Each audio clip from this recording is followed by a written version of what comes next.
अस्सलामुअलैकुम viewers. I am doctor any. उम्मीद और दुआ है आप अपनी फैमिली के साथ जहाँ रहें हमेशा सलामत रहें। प्रेगनेंसी में बेबी के गिर्द पानी ज़्यादा हो जाता है, जिसको मेडिकल ज़बान में पॉलीहाइड्रामियास कहते हैं। आज की वीडियो में हम इसका मतलब, वजूहात, मसाइल और मैनेजमेंट पर बात करेंगे।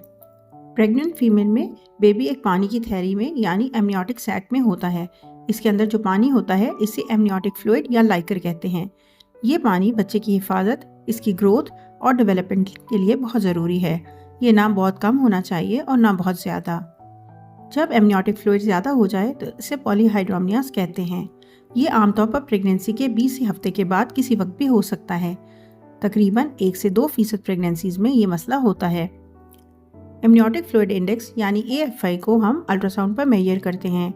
आमतौर पर 7 से 24 सेंटीमीटर के दरमियान AFI नॉर्मल समझा जाता है।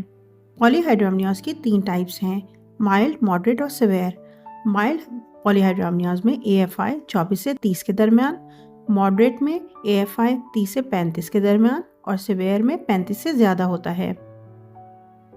माइल्ड पॉलीहाइड्रोमियास में आमतौर पर ज़्यादा मसाइल नहीं होते, लेकिन मॉडरेट और सिवियर टाइप्स में सांस का फूलना, सीने में जलन, कब्ज, चलने फिरने में मुश्किल या पानी की थैली जल्दी फट जाना यानी preterm labour, cord prolapse, delivery के बाद पोस्टमार्टम हेमरेज का खतरा ज़्यादा बढ़ जाता है।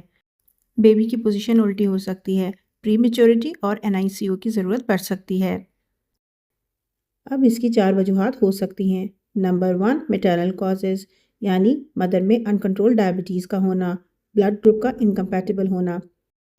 नंबर 2, बेबी एबनॉर्मेलिटीज़ जैसे मैदे, दिल, दिमाग या गुर्दों की एबनॉर्मेलिटीज़ का होना, twin to twin transfusion syndrome या इन्फेक्शंस का होना।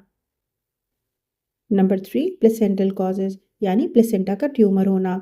नंबर 4, इडियोपैथिक यानी कोई भी वजह नहीं मिली और ये सबसे कॉमन है।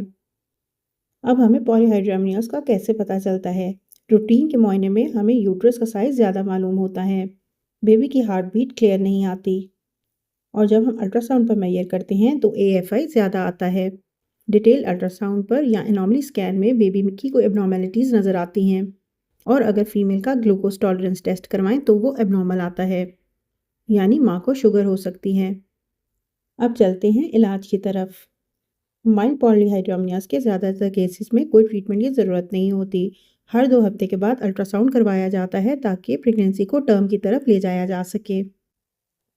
मॉडरेट और सिवियर पॉलीहाइड्रोमियास में अक्सर हॉस्पिटल एडमिशन की ज़रूरत पड़ती है। फ्रीक्वेंट अल्ट्रासाउंड और डॉपलर अल्ट्रासाउंड करवाए जाते हैं।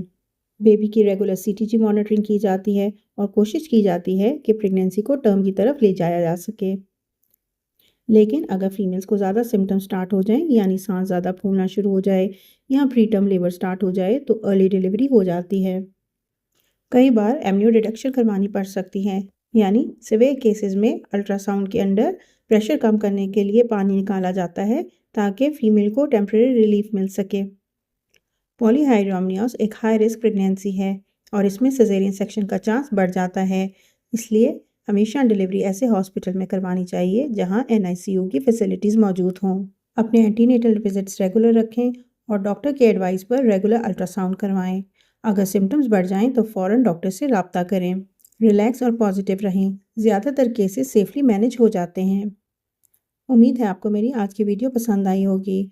इससे रिलेटेड अगर आपके ज़हन में कोई सवाल आते हैं तो आप कमेंट सेक्शन में पूछ सकती हैं। दुआ में याद रखिएगा। खुदा पाक आपको सेहतमंद औलाद से नवाजें। शुक्रिया। अल्लाह हाफ़िज़।